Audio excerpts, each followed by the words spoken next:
Yeah, I think we're live. It's impromptu.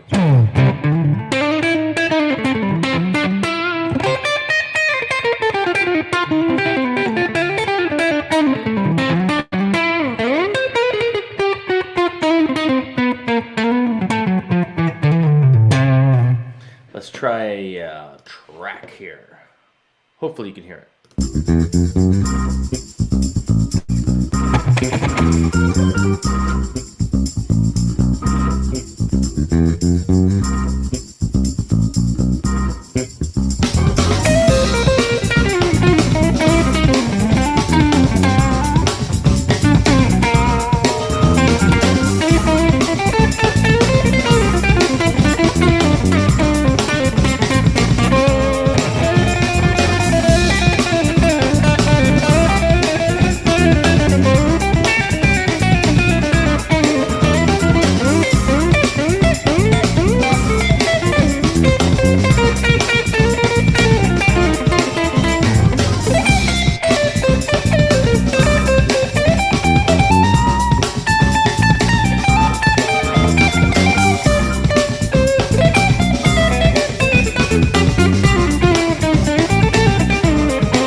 Good afternoon, ladies and gentlemen.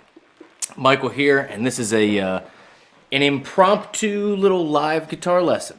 I used to do these all the time. It's been too long.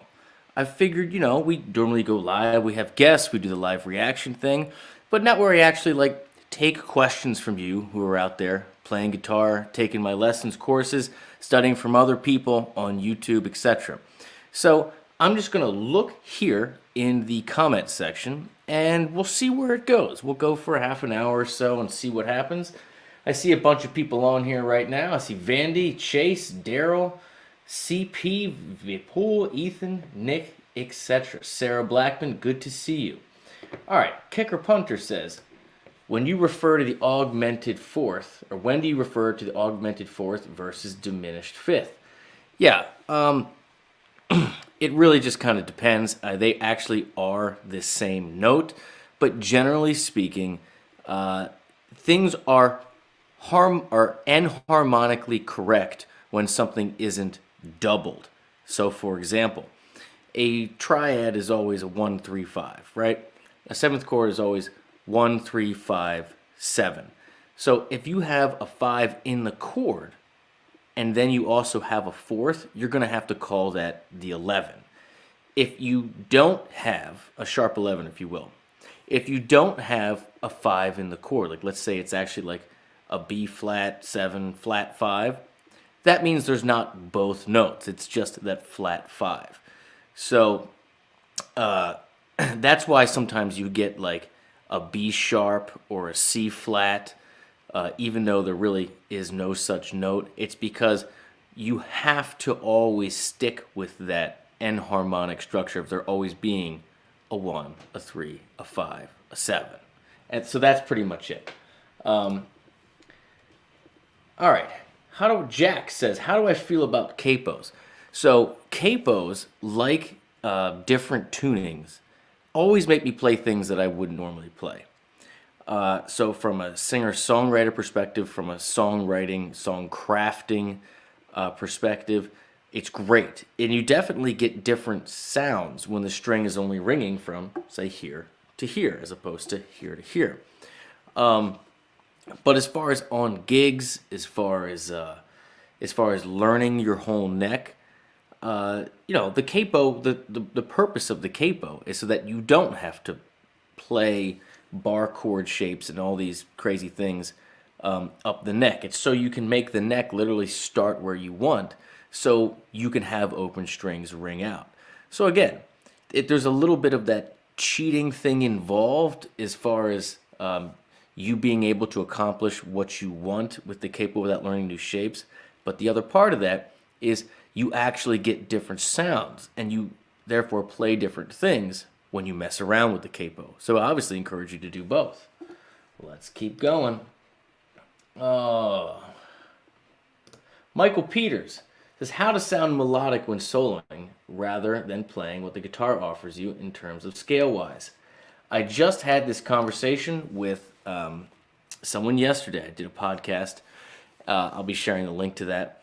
And guitar players we're so easily trapped into that thing where we learn the rhythm, right? We learn the harmony, and then when it comes to actually soloing, we think the solo is like a function of that rhythm and the harmony. We always leave out, or I should say it's so easy for us to leave out, because the guitar exists in patterns. Because this E, right, the top space in any staff, right, is in 6 different places because it's 6 different strings. Because of that, we get the pattern, so it's easy. But the other reason, the thing that happens with that is, unlike a horn or a voice or even a piano, where there's only one spot that E exists, we tend to not start with melody. Because you remember, music is made up of harmony, rhythm, and melody. That's the key. And so if you feel like you're playing too many guitar-centric things, too many licks, right? Not enough melodic singing lines that are in your head, here's the trick. I tell everybody the same thing. Learn the actual melody to every song that you learn, not just the guitar part. Guitarists, this is why we get such a bad rap with other musicians, especially keyboard players, because we just learn our part and we think we know the song. And then when we go to take a lead over it, it sounds like we're playing a different song, because 9 out of 10 times, okay, I should say every time, if it's a good song, the answer to, what do I solo over this? Right? What do I play over these changes? What will sound good if I'm sitting with the band and these are the chords, right? The answer is going to be literally in the melody. The answer is going to be in the vocal melody. So, to answer your question again, learn the rhythm, the harmony, and the melody to every song you learn, not just the guitar. And when you practice taking leads, start with the melody. And then expand. And then we all, over time, will develop this personal, whatever you want to call it, balance between the actual melody and then guitar-centric things. It's crucial. It's absolutely crucial. All right. Yes, I need to add more lick song lessons to the website. It's part of the 4 pillars. I know, I'm working hard to add more lessons to the website. I'm really trying to find balance in my life, right? Where instead of constantly trying to put out new videos on YouTube, answering every single email, trying to answer all of the questions and watch all the videos that you all submit on GuitarGate, which, by the way, I thank you for doing. Thank you so much for supporting me in the channel and allowing me to be your teacher on the site, and engaging each other, and write new music, and come up with courses, and do all that. I'm really trying to streamline it, so perhaps I do less YouTube videos, but the other side of that is more lessons actually on the website for those that you pay, that have paid to be on the channel, and focus on your questions and videos over there and strike that balance. It's a moving target. It's a moving target. Okay. Yes, I need to do a Gary Moore lesson. And I have done a Peter Green. Have I done a Peter? Yeah, I've done a Peter Green. But you're right. I totally need to. All right, let's keep going down. Vipul asks, how do you practice harmonic intervals for ear training? All right, again, this harkens back to what I just said. I believe that everything needs to be taken in context. That if you just practice the difference between a major and minor third, like if we're in D, major, minor, you hear the difference, but it's not like you've internalized it and put it in context so where you can say, oh yeah, that sounds great there. This is where I can use it. And again, this is my favorite, let me bring this down here. This is my favorite example of when I like to showcase this. Whenever you're learning to play melodically, like a voice, one note at a time, right? You are going to mix major and minor. You're going to move out your fives and your sevens like a voice would, right? To get the different chord tones of what you're playing over. So I always like to start people on this journey, which is a song everybody knows, that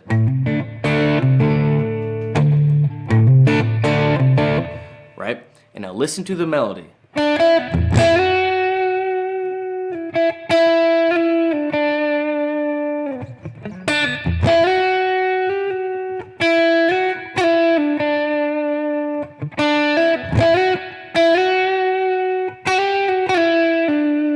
All major, right? And then what happened right there? What happened?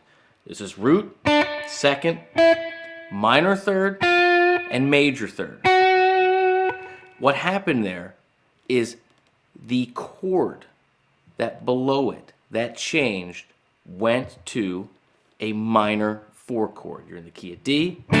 It goes to G minor 7. So that is B flat major triad with a G in the bass. What do you get there? You get an F note. F, of course, is the minor third in D. So making those little mental connections of that's why that sounds good there. Noticing the distance, like a voice, between the major third and the minor third. And hearing the impact of the tag of when Greg Allman sings that. That's how you want to start working on intervals. I'm telling you, the trick to most of the things is realizing that as a guitar player, we tend to be too guitar-centric. And it's all connected. Learning the melody to the songs that you love and putting words to it, this interval works over that chord. The sound of that distance works here because it makes you internalize it and you can use it wherever you want. That's really it. Okay, let's see.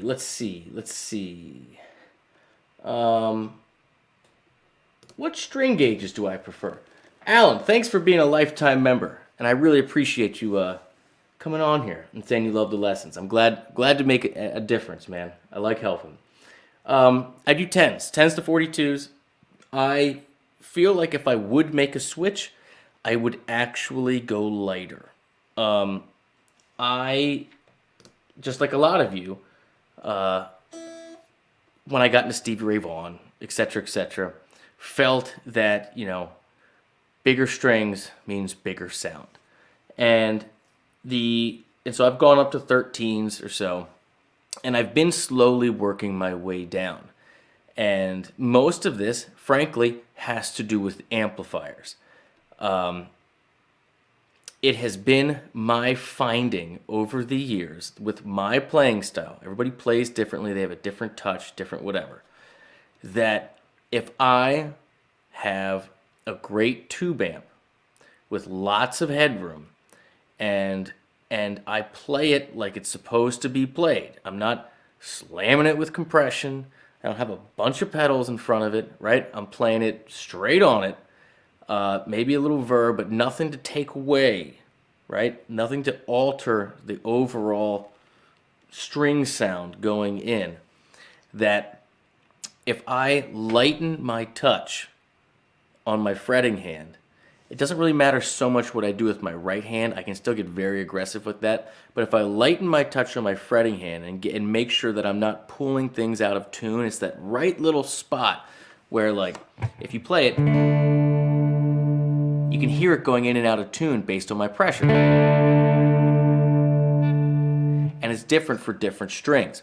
Getting used to the string gauge on the lighter side on heavier amps, not distortion wise, but just power amps, and letting the bloom come from the power section of the amp, that's kind of where I'm at these days. And that's where you get those real singing leads without the need for all the compression. I've never owned a compression pedal in my life.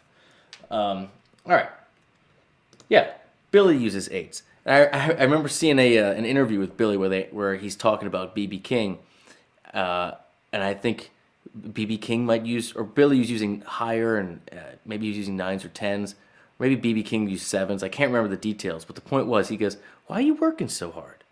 But there's something to be said for the amplifier, the guitar, and the strings are all one thing, and you can have pieces of those not all add up to something that is that makes sense for all the pieces.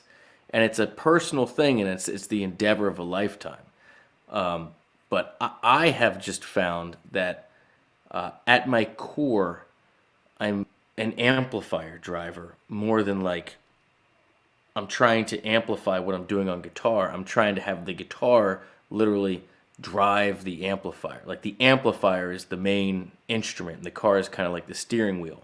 That's how I view electric guitar. And when you have that viewpoint, that changes how you view your string gauges and your setup and all of that, because it all is about what I'm feeling in the room from the amplifier and whether I can make it sustain and bleed the way that I want to, whether it's clean or dirty, and it be as touch sensitive as possible. That's the stuff that I really care about. I don't really care too much about like actual like things on the guitar. Like I'm very much amp first, like, you know, what is the engine that's driving this, and then work backwards to how I can control it the way that I like to play.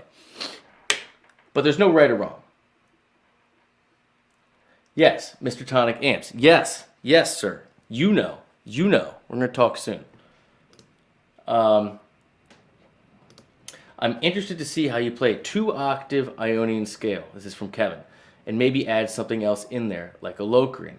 I'm just curious to see which way you choose to go on the fretboard. All right, so here's the thing. And again, this is stylistically. Ionian, just straight major. But no one plays that. It sounds like a scale. No one sounds like that. That's kind of like how you would practice. Let me get this out of here so you can see. So when I think of like a 2-octave or 3-octave or 4-octave major run, I'm always thinking in terms of pentatonics first, because those are the notes that sound most vocal, and when you remove the half steps, that's the difference between a pentatonic 5-note scale and the full 7-note scale. You're removing the half steps, and the half steps are removed because they are the notes that are going to, one, kind of clog you up with your chord changes, right? Because they really imply different chord functions. So the notes you're removing would be the 4th, which of course is the root of your 4 chord, which is, I mean, you're going from tonic to subdominant. And then you're removing the major 7th, which is the 3rd of your 5 chord. So that is your dominant sound. So unless you're trying to imply an away sound, like that would be subdominant, or a going home sound, like that would be dominant, back home, the use of the 4th and 5th, or sorry, the 4th and the 7th, tend to clog you up. And that's why singers don't generally hang on those. They imply those. So if I'm going to do a 2-octave run like this, if I'm in G, right, I'm going to think pentatonics. 1, 2, 3, move over 5, 6, move over to the root, 1, 2, 3, 5, 6, move over 1, 2, 3, 5, 6, right, 1, 2, 3. And then the 4 and the 7th will be kind of like color notes, unless the chord underneath changes that necessitates me saying something about that change. Now, the same can be said about, like you said, doing like a modal interchange, where you're switching a bit of Locrian, which I basically never do, or even mixing major and minor and making it more bluesy. Wherever you are, right?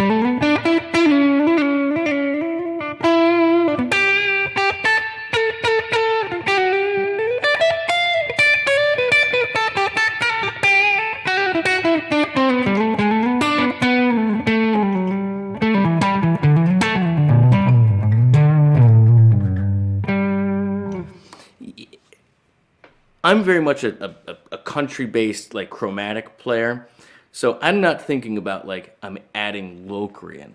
I'm thinking about, I'm just muscling through the 2, or muscling through the 4, or whatever it is, to get to whatever my target is. I'm not actually trying to make the sound of the new mode.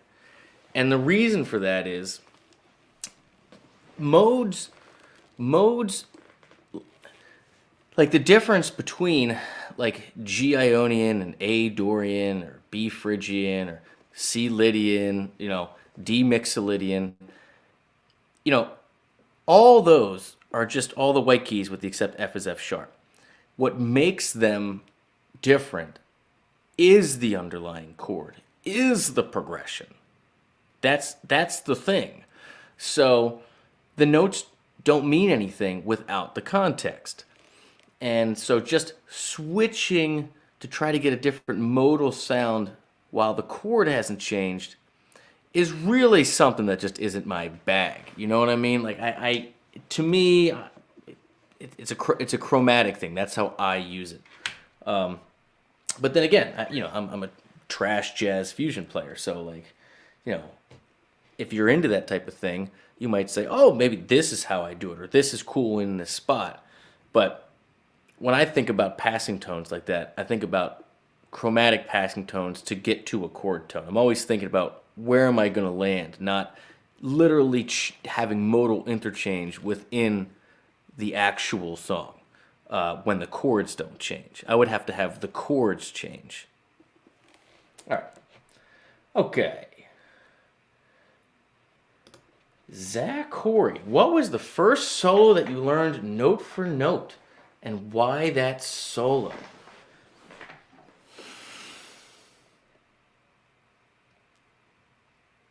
Okay, this is a hard one. It is either Comfortably Numb. No, it's not. It's oh, dude, it's Mississippi Queen. God damn, what is that song? It's is it an E that? uh,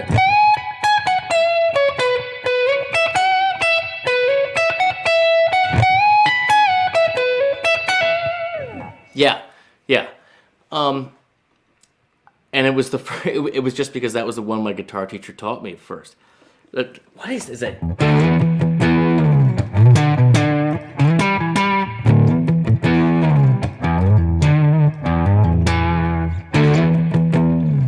Yeah, it's been forever. That's the first one, and that's a good one to learn too, to teach students or to just start with major pentatonic, because your E. Let's make sure you can see this. Bending the 9 to the major third. This is a major lead in rock, right? This is a rock major lead. Bending the 9, pedaling, so keeping your pinky on the B, so that's the 5th.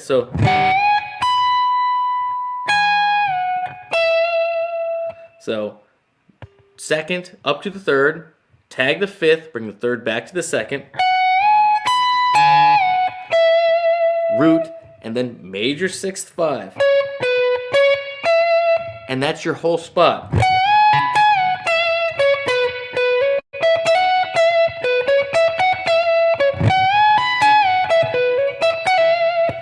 And so you have 1, 2, 3, 4, 5 notes, but 2 of them are the 5th. So it becomes all about phrasing. It's a very specific little spot to practice on. And then once you get it there, see if you can get it other places.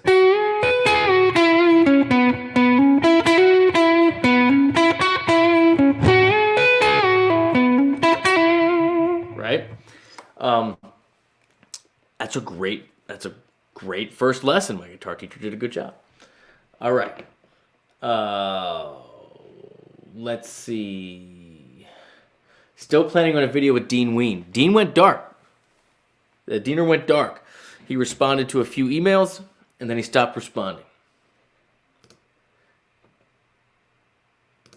Yeah, man. Absolutely. I just felt like it had been too long. Everything's too scripted in my life. I'm too I know like I do wing everything, but I miss moving fast and not knowing what's coming and not just having react stuff. Like, let's talk guitar. All right. Anthony, thank you so much for the super chat. Oh, I see another super chat up here that I must have missed. I'll get back to you, Bobby. I'll get back to you. All right, Anthony says, I started playing a year ago. My muscle memory is way more advanced than my understanding of music theory. I don't even know where to start with it.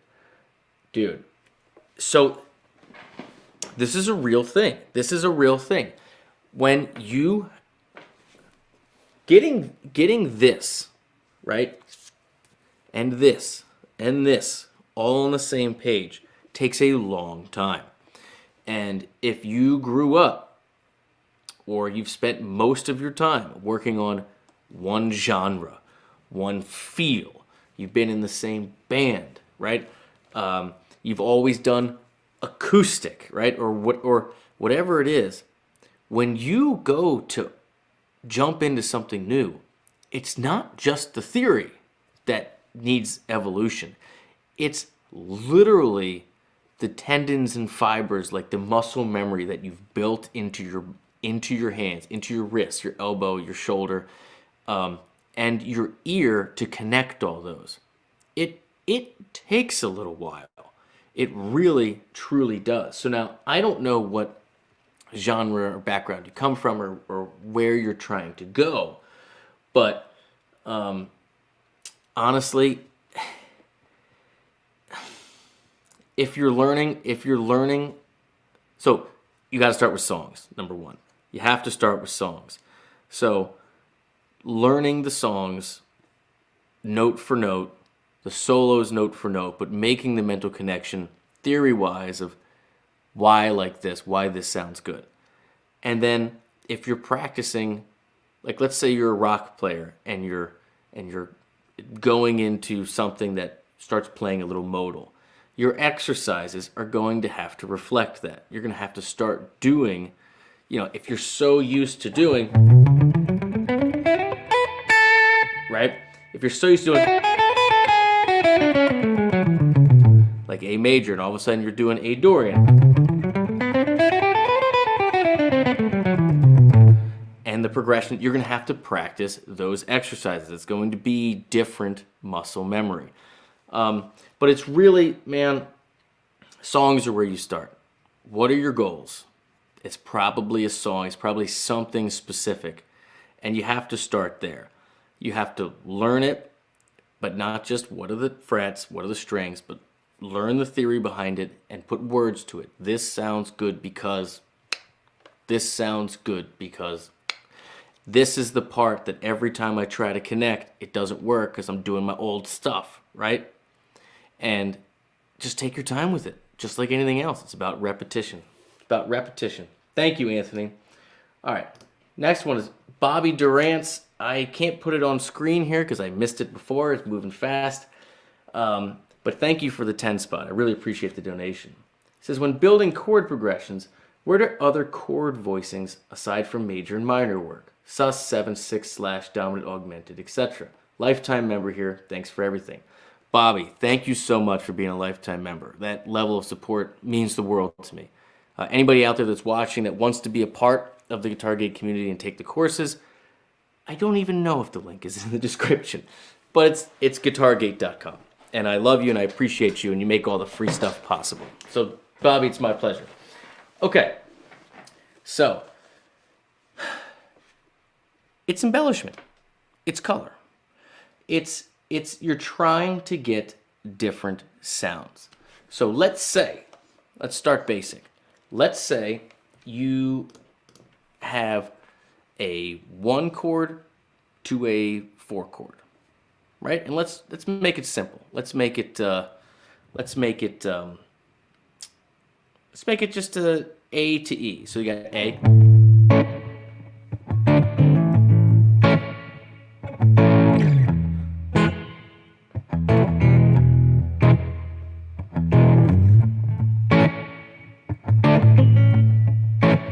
So what do you see me doing there? You see me playing A and E, but I'm suspending. I'm adding the 4th to each one. Suspension literally means suspending the 3rd. So you can either suspend it up. Here's your C sharp in major, A major. You can suspend it up by replacing the 4th, or you can suspend it down by replacing the 3rd with the 2nd or 9th, right? But the point is that the 3rd is suspended. Or. And so what I did for each one is I went.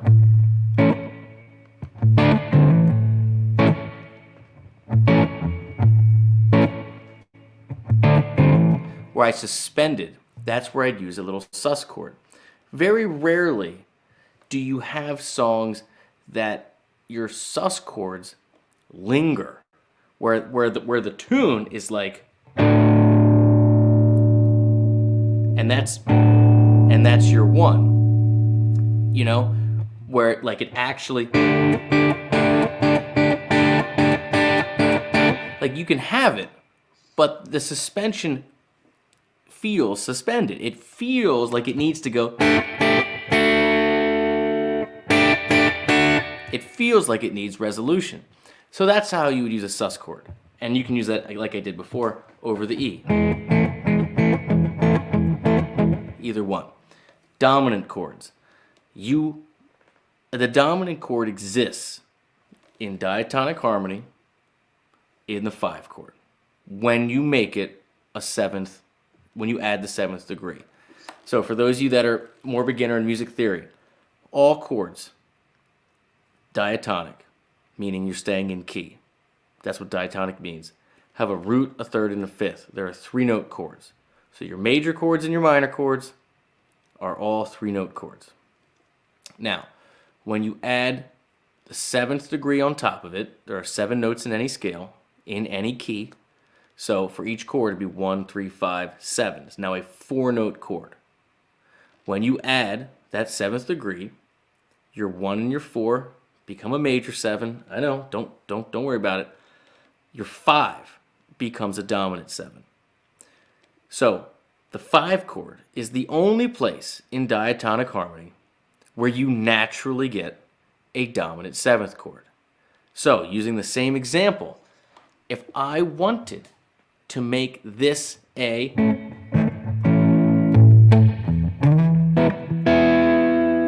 pull back. If I wanted to make this E rather, this 5 chord, pull back to this A a little bit stronger, I would make this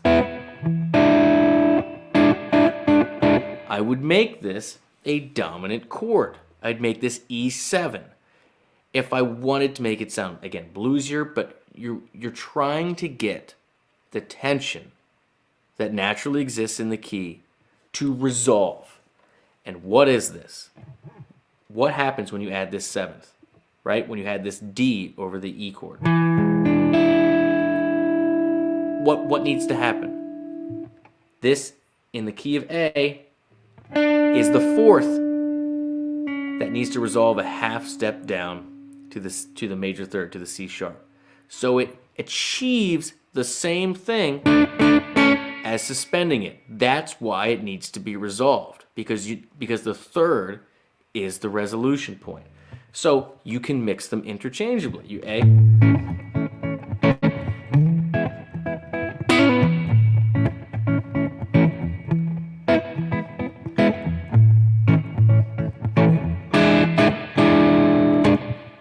It's just, when do you want the tension, and then when do you want the resolution? More tension means more resolution. It's whatever you want it. It's still a 1 to a 5. Let's see here. And thanks for everybody for tuning in here. Okay. Ooh. Gail Jones. Really? Yes, really.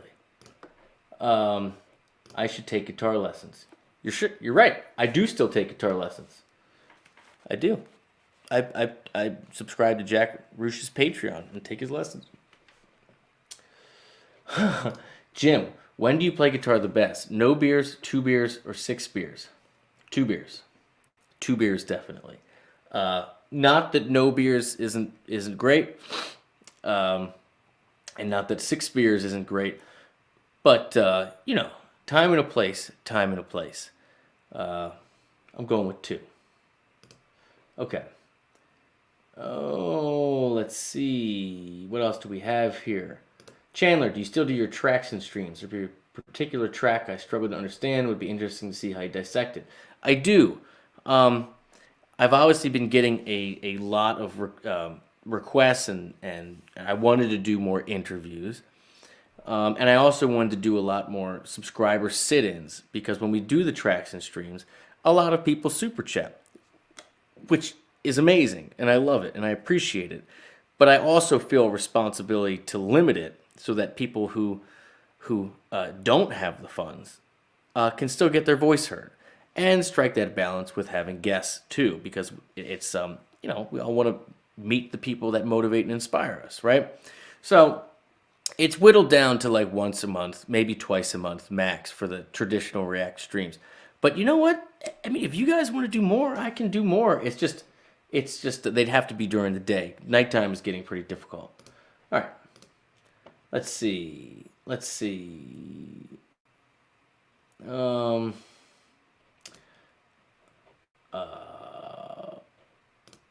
Can I explain how to use minor, flat 5, flat 7? So minor 7, flat 5 chords in progressions.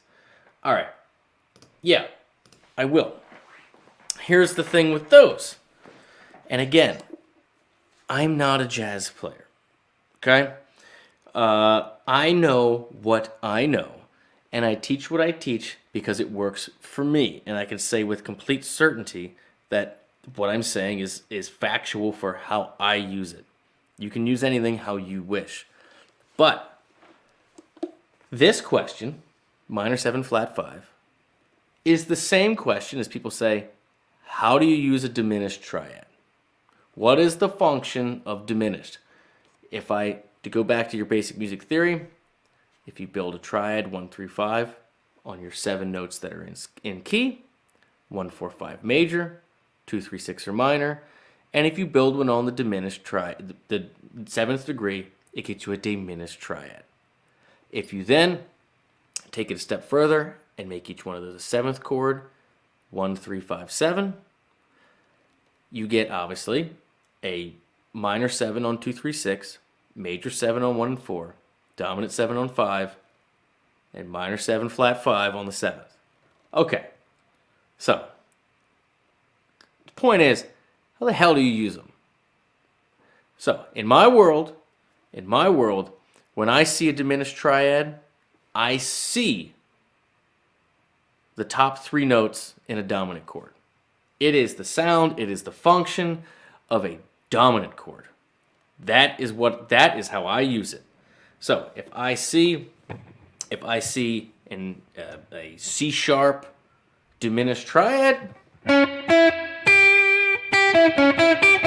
that to me is the major 3rd, 5th, and flat 7 of A7. I'm not playing C sharp diminished anything. I'm implying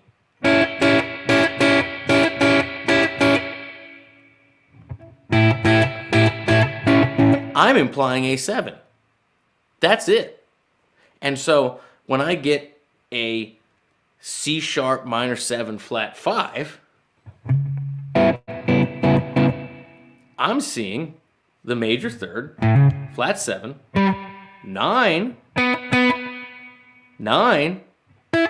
and 5th of A7.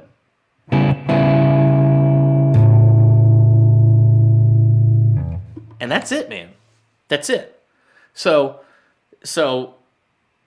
I can choose to do a diminished run off the major 3rd, you know.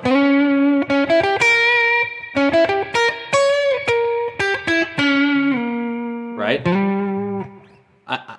Off of the major 3rd of a 5 chord, I can choose to play, right?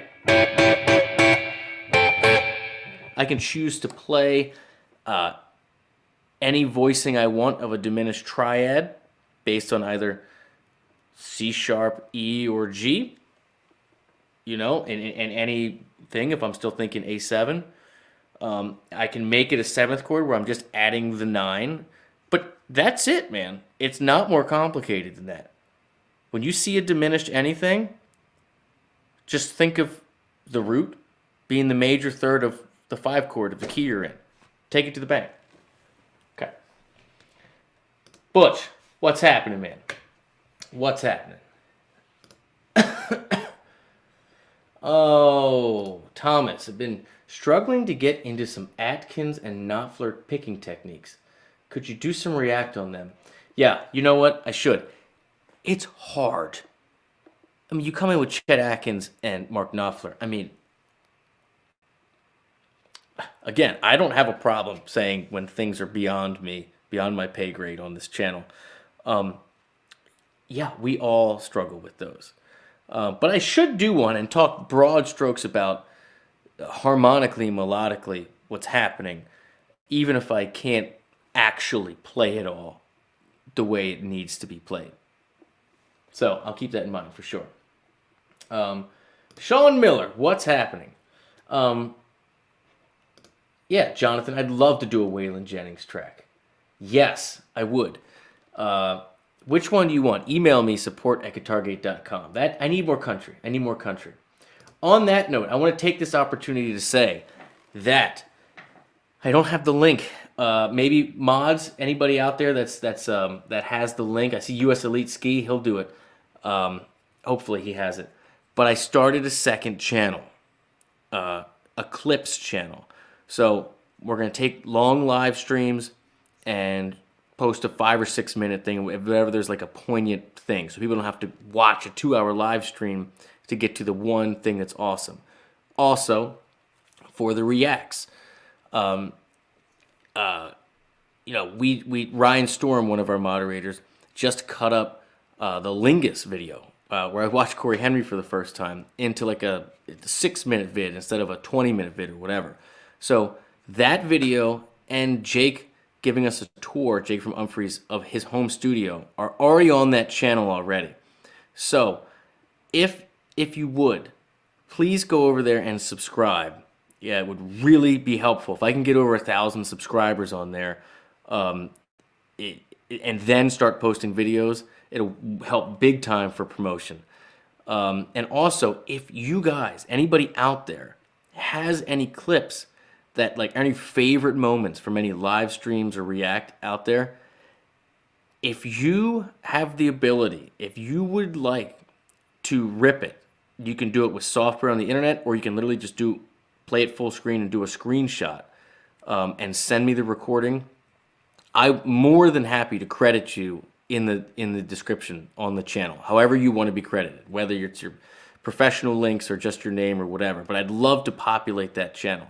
So thank you so much, and keep an eye out for that. Okay. Juan. Oh. Yeah, you're welcome. You're welcome. Now, where did this go? Where did this go? Juan. Oh, wow, what did I get here?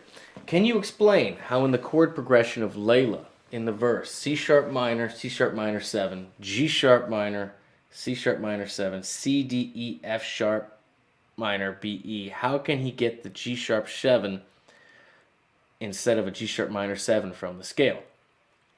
Okay. Here's the answer. Thank you, Charlie. Thank you. Yes, Fantasy. Thank you so much. Thank you. Thank you, thank you, thank you. I'm just kind of throwing it together. If you're in a minor key, C sharp minor 7.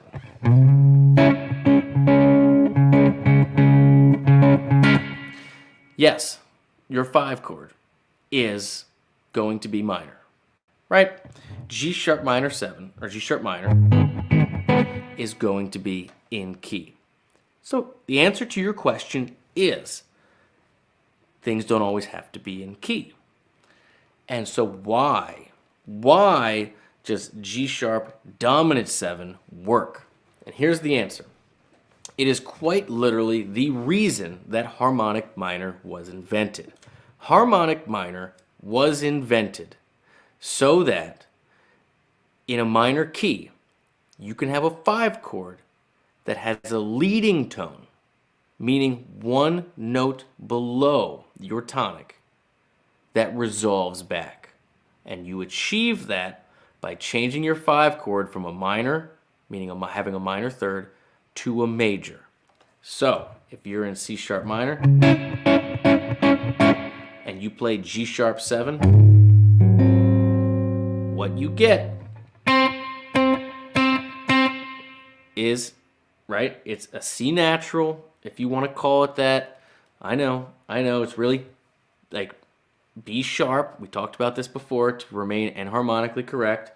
So there's always, a G, a B, a D something, right? And then this is a half step below your C sharp, below your root. So making this makes that leading tone, makes that major third pull back to your tonic, your C sharp. And so what harmonic minor literally is it's a minor scale, 1, 2, flat 3, 4, 5, flat 6, but then a major 7, right? So you're just...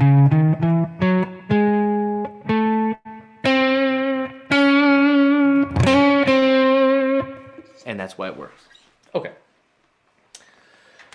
Oh, let's see here. What else we have? Look at all the people on here. Thank you so much for tuning in. I love it.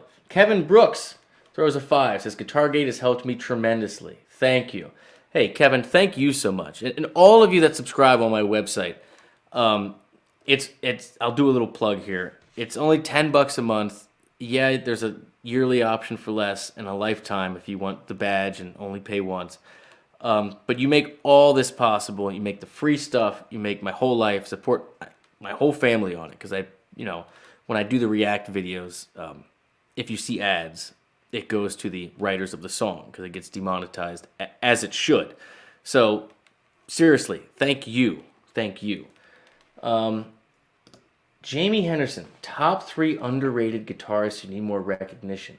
Man, I tell you what, I've been finding a lot of them lately. I have just been I'm about to do a video on Lyle Brewer and his band. Is it Neighbor or Neighborhood?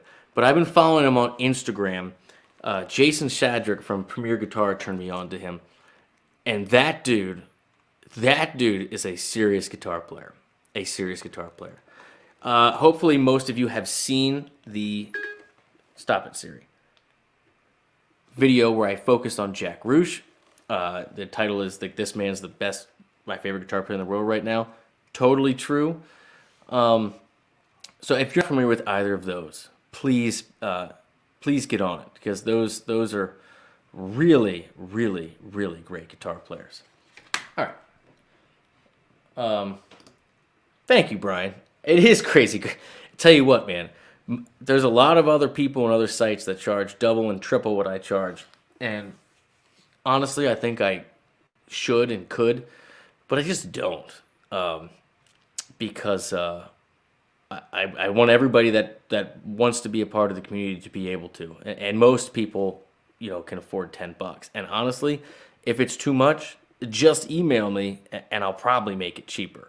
Frankly, I mean, I do it all the time. Okay. No distortion pedal ever. When I live stream like this, and when I do my videos, I do record direct, mostly for volume and control reasons. Now, when I get the barn figured out, I will absolutely be using amps, because I'll have the space and I'll have a little ISO room. It's just taking a long time, man. It just really is, for a whole host of reasons. But when I will be using amps, I use amp distortion, man. I use natural breakup. I don't use distortion pedals. I never have.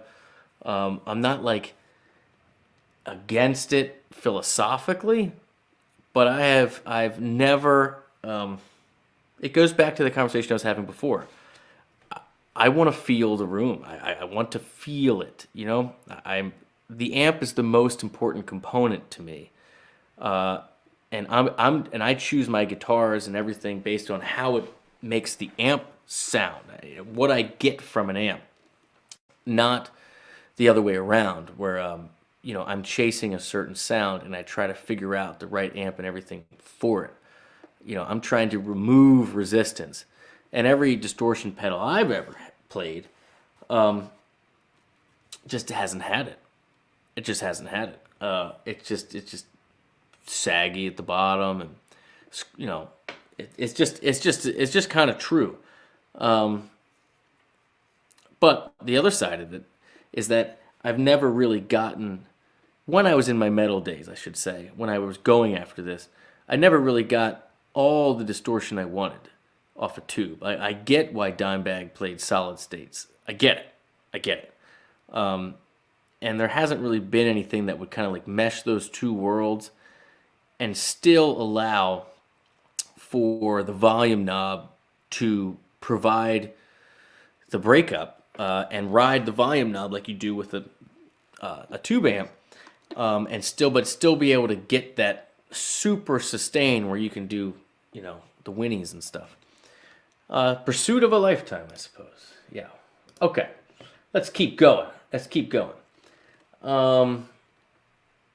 Let's see.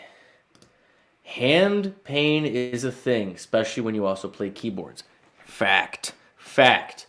And a lot of you know this. I made a whole course, my most recent course, called a guitar training course, that's on the website. The difference being, it's not just exercises, it's the mindset of, going to the gym or training for a marathon or something where it burns and you got to work through the burn and you want to quit and it's hard.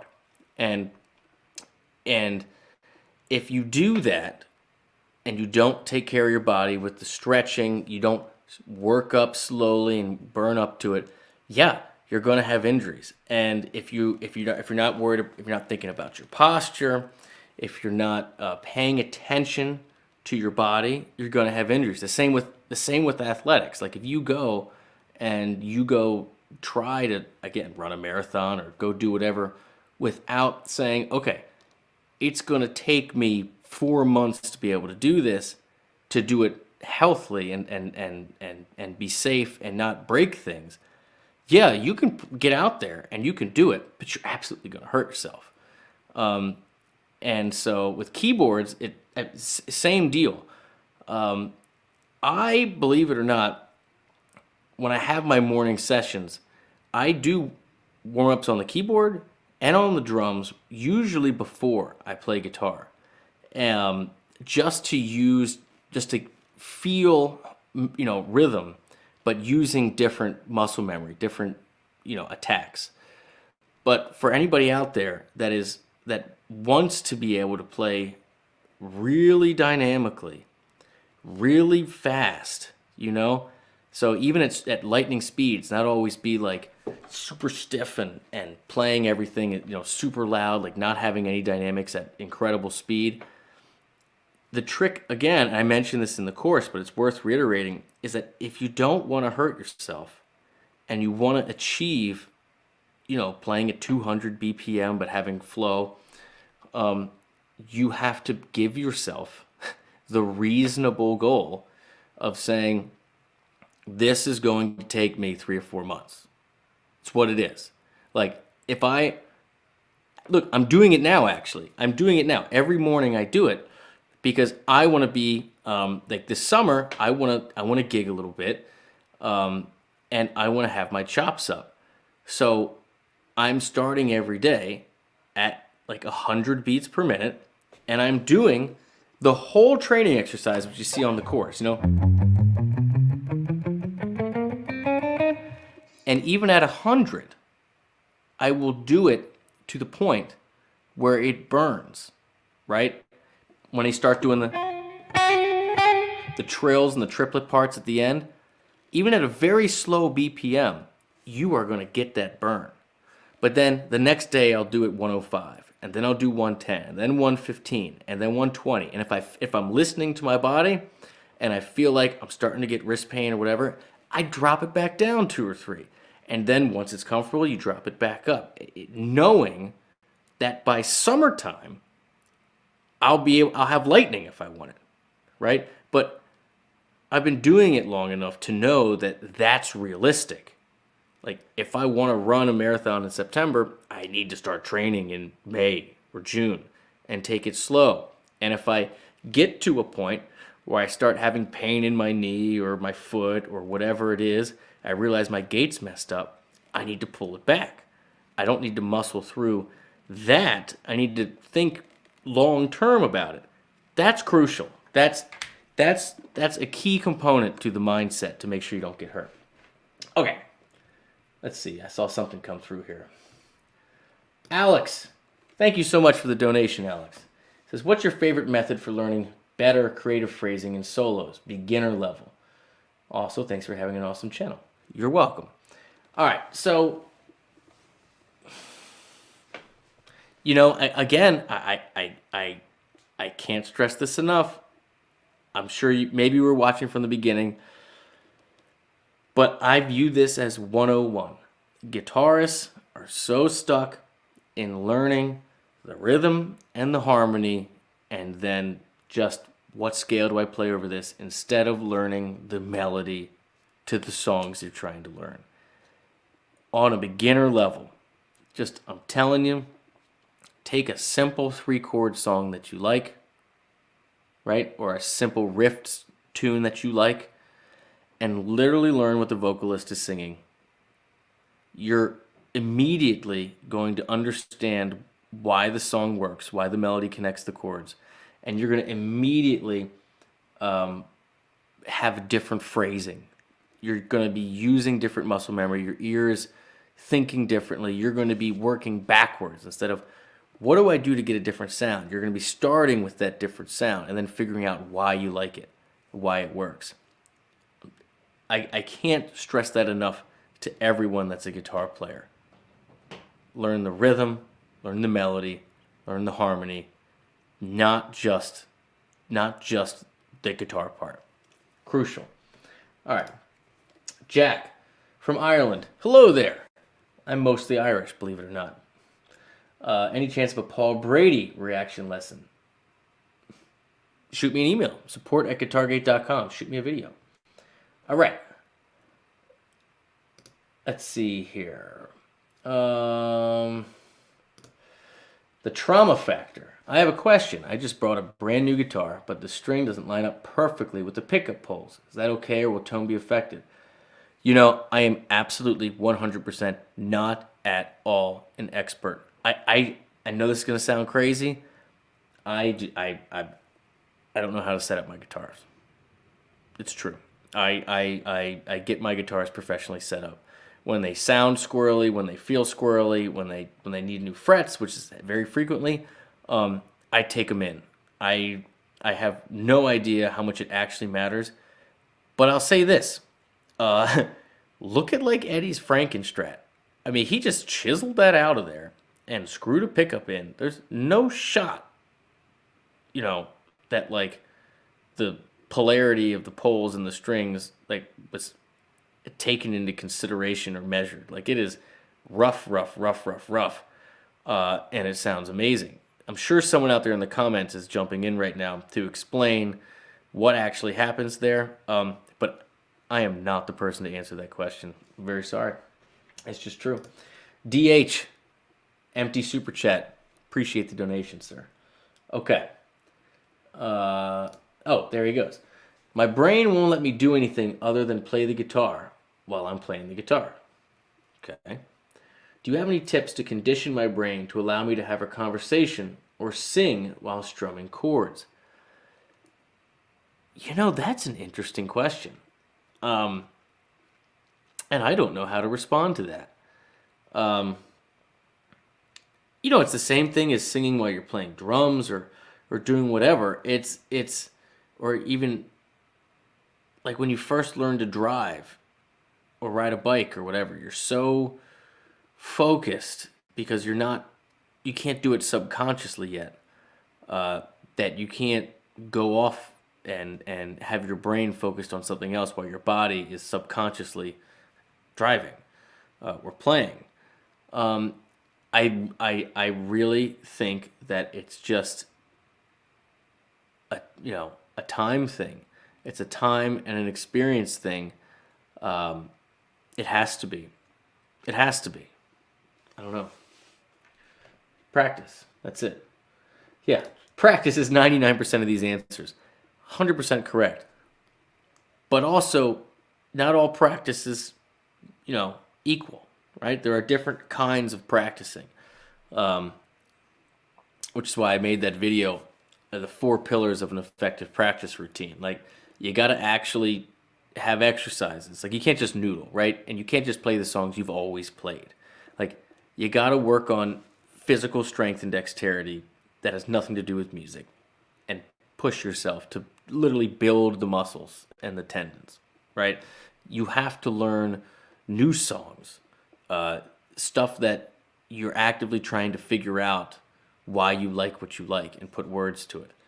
Then you actually have to take lessons or work out of a book or take an online course or something where you're following a quote unquote curriculum where you're following it where it wants you to go, not where you want to go, but where it wants you to go, where the teacher thinks you should go, or this book, what comes in the next chapter.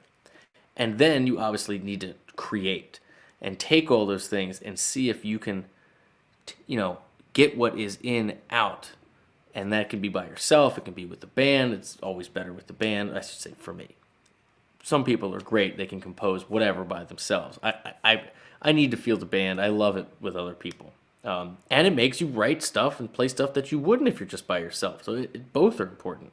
But yeah, not all practice is created equal. You got to try to balance those 4 things. It's my opinion.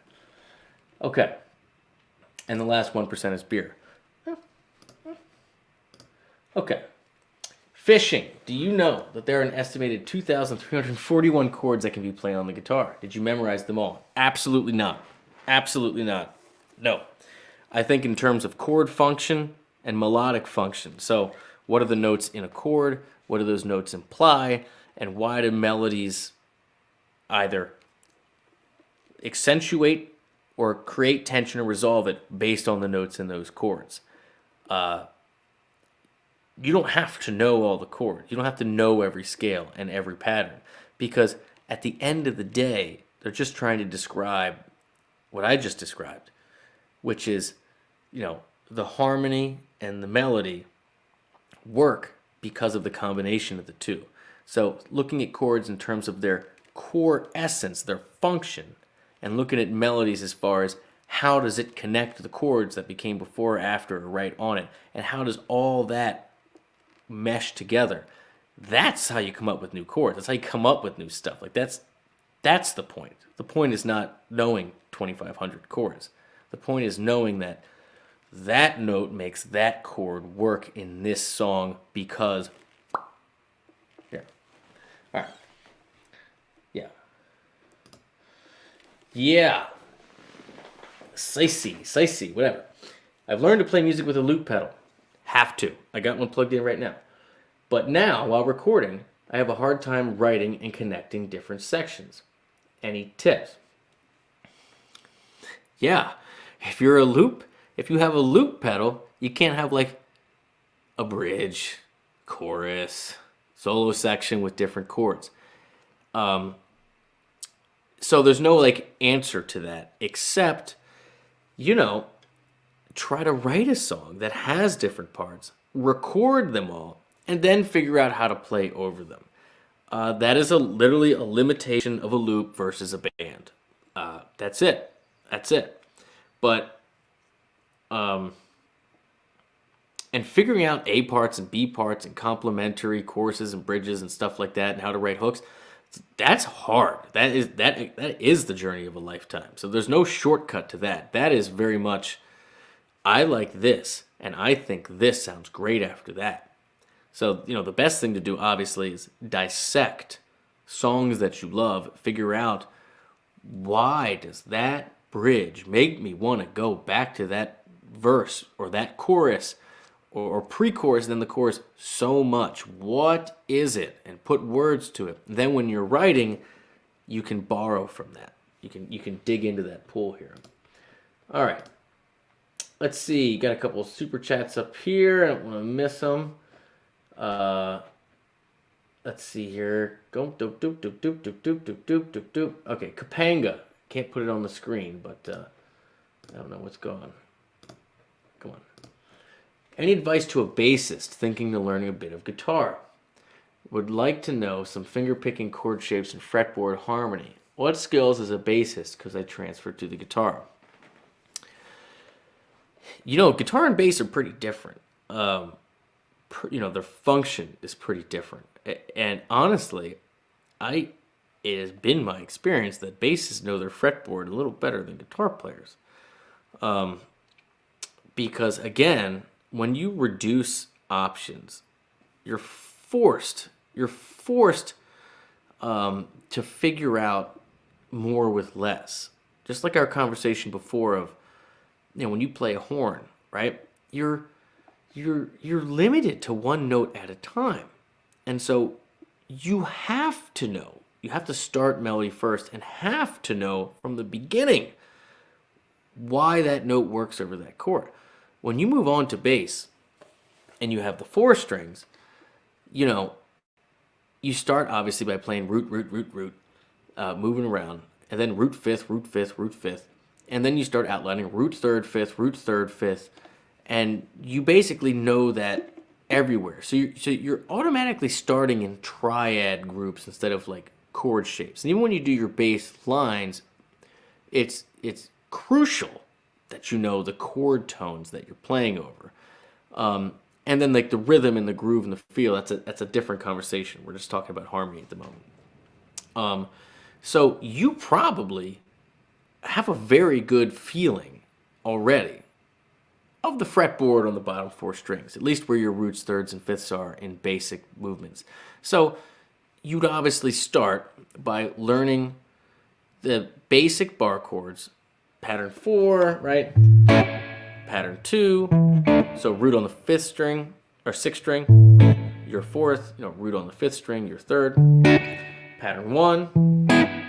Those are your 3 basic ones, major and minor. So just making sure that you have your roots on your 6th and 5th strings. Those would be your main starting points. Major and minor chords. And honestly, that's where I would start with the chord shapes, frankly. because you probably already know those, and that's a great place to start. I hope that's helpful. I know that's not the best answer. Okay, now, where was another one I saw up here? I saw one. Went by a super chat. I hate missing the super chats. Connor says, thank you so much, by the way. Says, I'm a 20-year self-taught player, so I have some ingrained bad right and left-hand tendencies. Don't we all? That can hold me back. Any advice for proper hand position and techniques to practice? Well, I'd be curious to know what your bad tendencies are. Oh, look, we got BV Ninja here. BV, how's it going, brother? Oh, look, dude, we got Warren. Warren, good afternoon, sir. Good to see you. Good to see you. So I'd be curious to know what your bad tendencies are.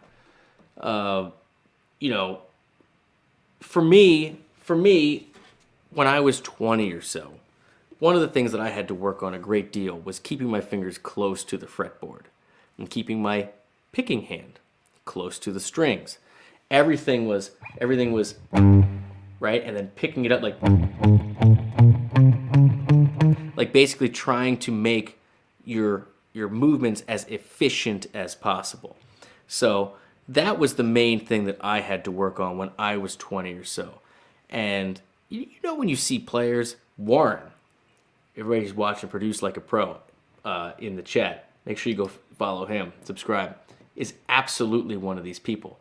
You see them rip through stuff, and it looks like it's pretty effortless. It doesn't look like they're like doing a lot of work. It's because they've gotten extremely efficient with their movements.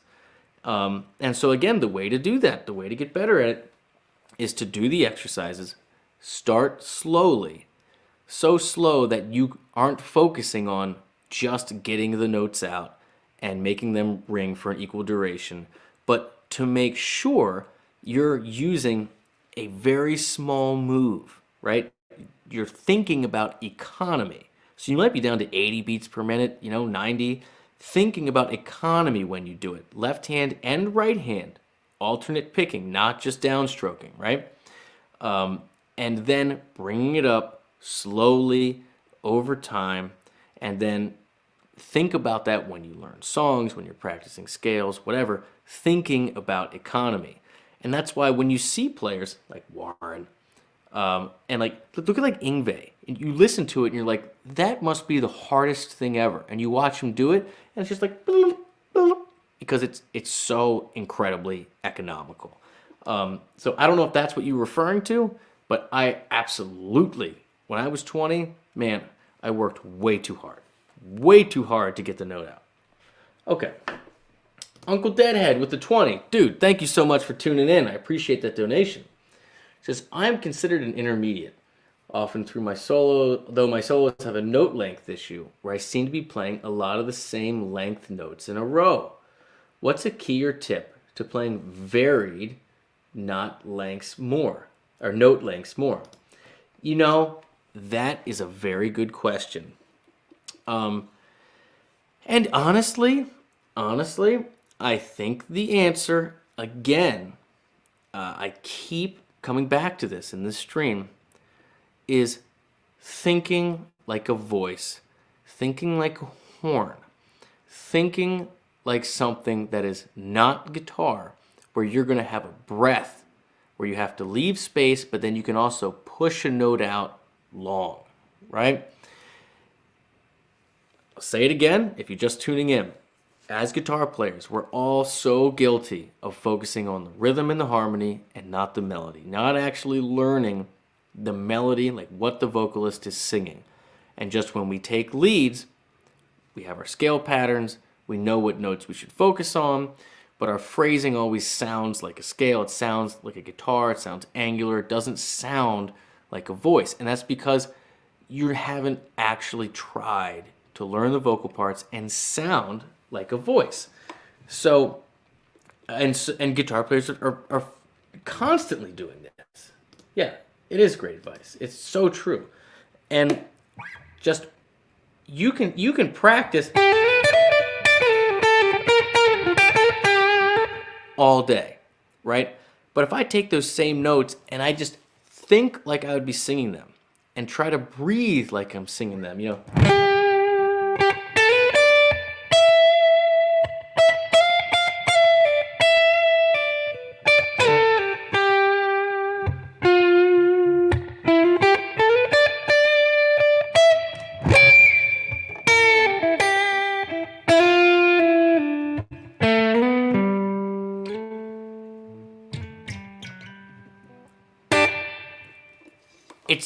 It's just,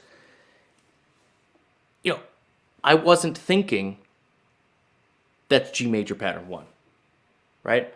I'm thinking I have G major, but I'm a voice. I'm talking through it. And I'm a horn. I'm talking through it. That's where you start. That's the best advice I can give about that. Okay, I saw another one come through here. Oh, Alto, thanks for the donation. What are your thoughts on all the crazy technique that these new generation of guitar players are doing? Thumping, bell harmonics, guitar percussion. Well, I don't know if all of that is new. There's certainly been quite a lot of that type of thing through the years, but it's case by case. It's absolutely case by case. Look at that Mike Dawes video. Right? Like, perfect example. Eddie Van Halen. Think of that Mean Streets intro, right?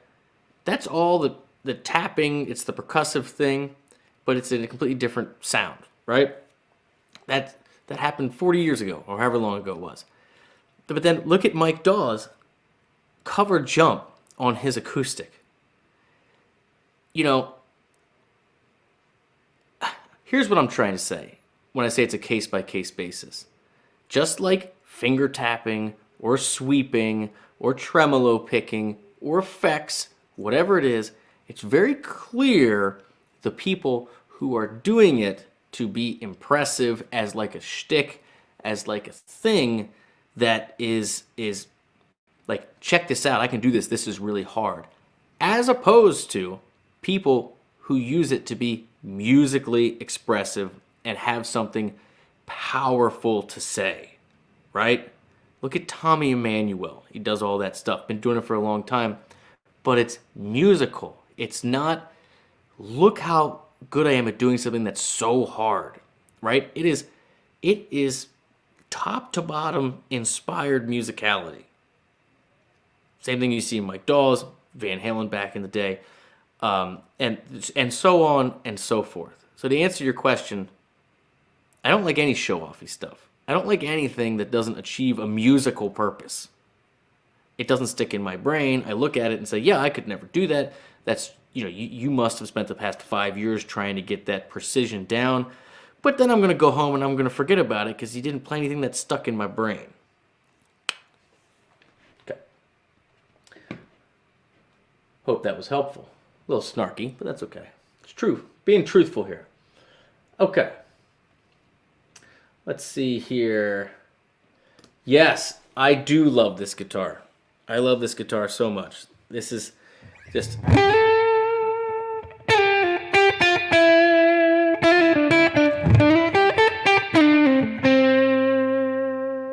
It sustains so well.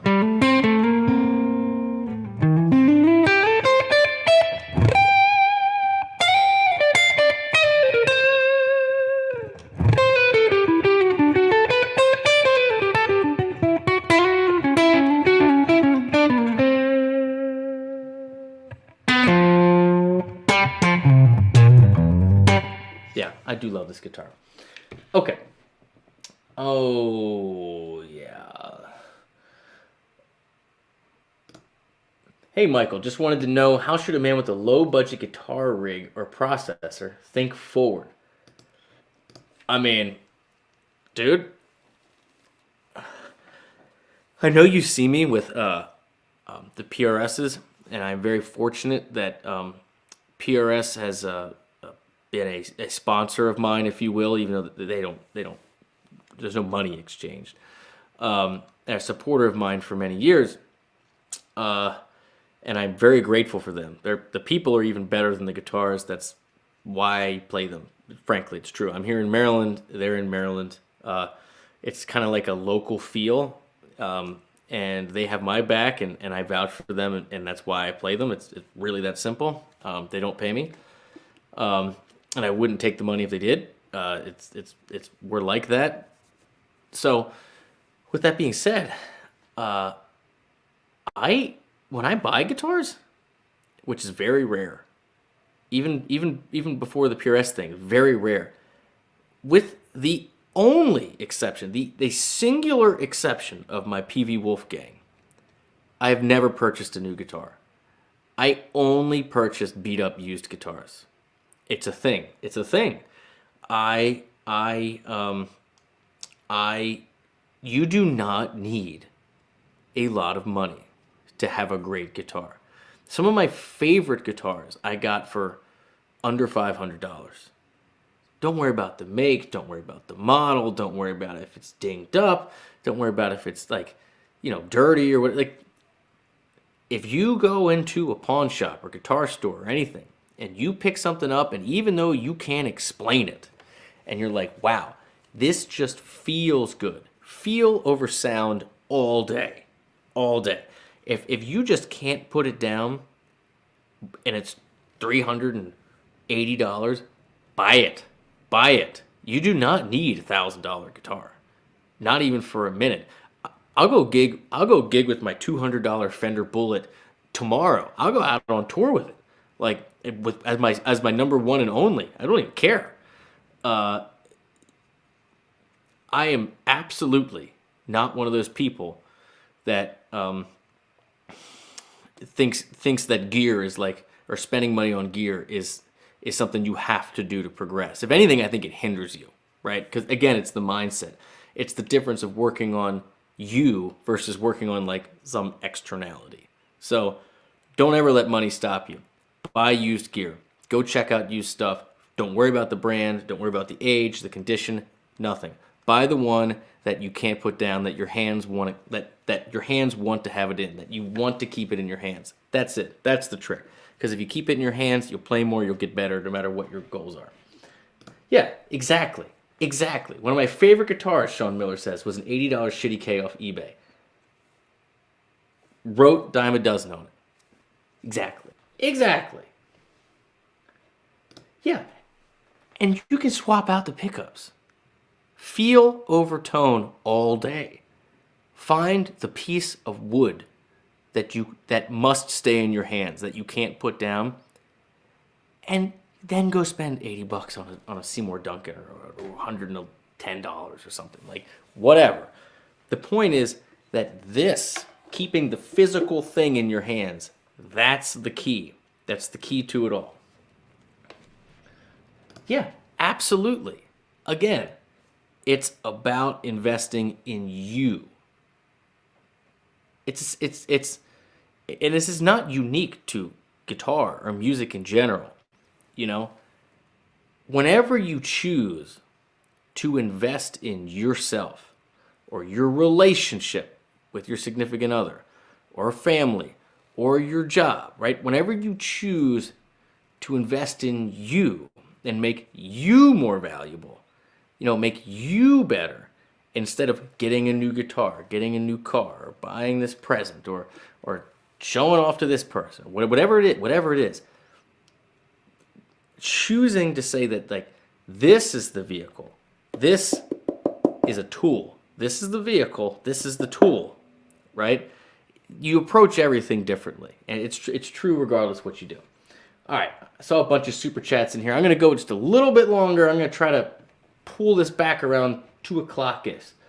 All right, Anthony, opinion on SRV. Changed my life. Changed my life. There aren't many players that, forget about the tone, it's them in one note, all those specific things. There just aren't that many players that I believe truly, deeply, couldn't be someone else, couldn't not be who they are.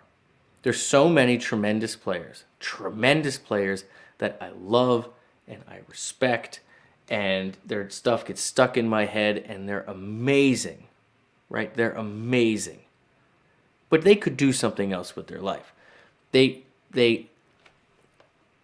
a difference between having to do something and not being able to do something else. I've said it before in so many videos, but it's worth stating again. I always say I'm so grateful for my wife and my marriage, because there's a big difference between having to be together and not being able to be apart. Meaning, you've tried to not be together, and you can't go through life without it once you've had it. And Stevie Ray Vaughan is one of those people where, like, you just watch him, and he sings the same way he plays. His whole body vibrates. He is that person, and you can just tell he can't not be. He can't be someone else. Stevie Ray Vaughan's the man. Okay, let's keep going down. Yes, I do rescue shelter guitars. I'd love a sheltered guitar. I want to do like a series where, you know, they do barn finds on cars. Like, they need to do barn finds on like old messed up, like people's grandfathers passed away and they found out they had X and X guitar in the attic. Like, that would be a great series. Okay. Oh, where's another one? Sorry, I don't mean to just keep doing super chats, but we've been on here an hour and a half, so I want to make sure I get to these. So please, no more super chats, unless it's a donation, but know that I love you and appreciate you. Okay, Woody says, been playing 2 years now. Can do a few solos, but when I play, it doesn't sound clean. Guitar makes noise, tone blends. Advice for cleaner sound. Well, the obvious question is, how clean are you playing? Because even this, right, like,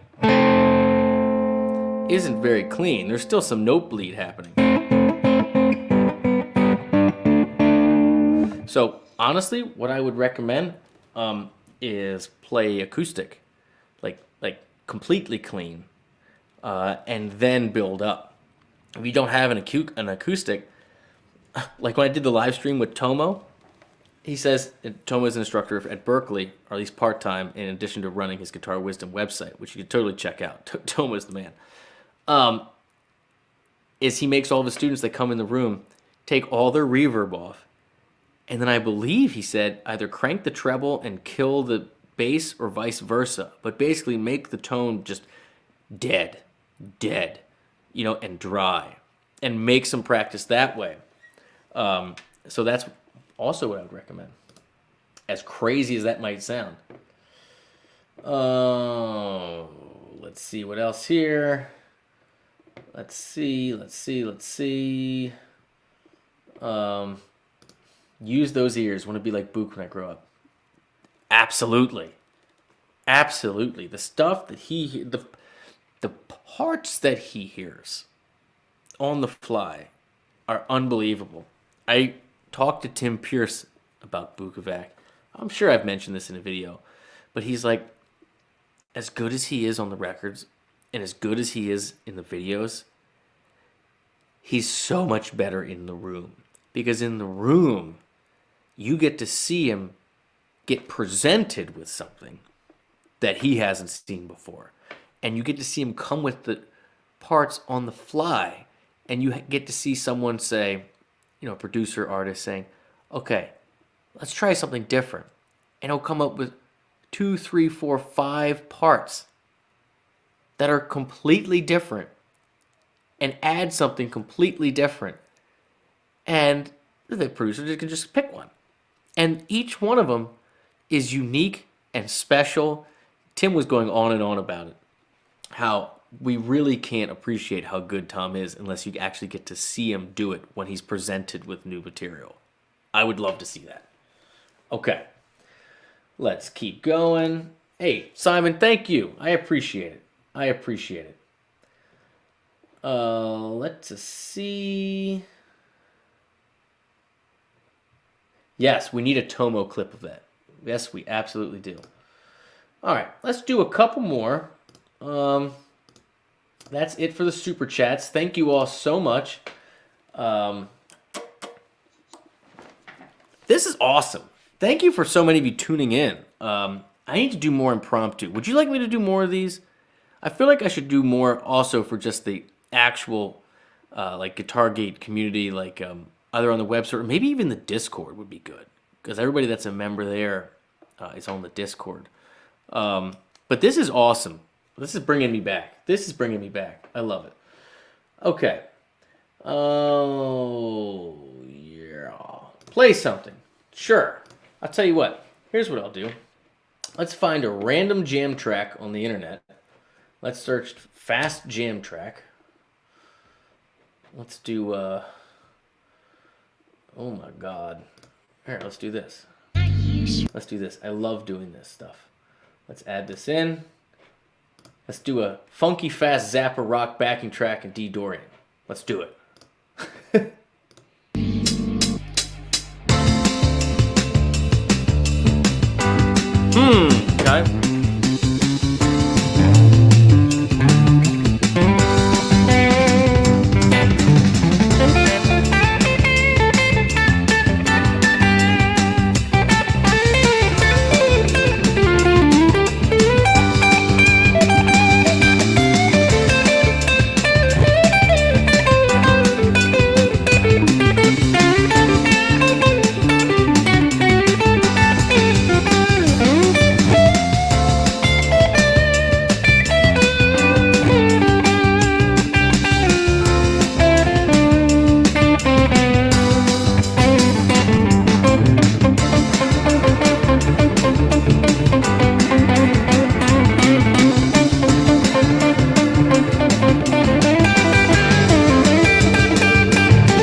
That was very squirrely. Thank you so much for tuning in. Thank you all for everybody that donated. And again, thank you especially for everyone that has taken the extra step and has chosen to subscribe over on my website, guitargate.com. That's how all this is possible. You know I love you. You know I appreciate you. Mods, thank you for all you do. And if you missed it earlier in the live stream, please go subscribe on my second channel I just created, which is a Clips channel. The link has been provided by the mods in the chat, and I'll put it in the description if I remember. So please subscribe over there. And if you have any clips that you've taken a screenshot of or ripped, that like your favorite moments in the past year or two or whenever, please email me at support@guitargate.com, and I'll be sure to tag you in the description and give you the props for sending it over. That's it, everyone. Thanks for tuning in on this special impromptu guitar lesson, and I'm absolutely going to be doing more of these. Cheers.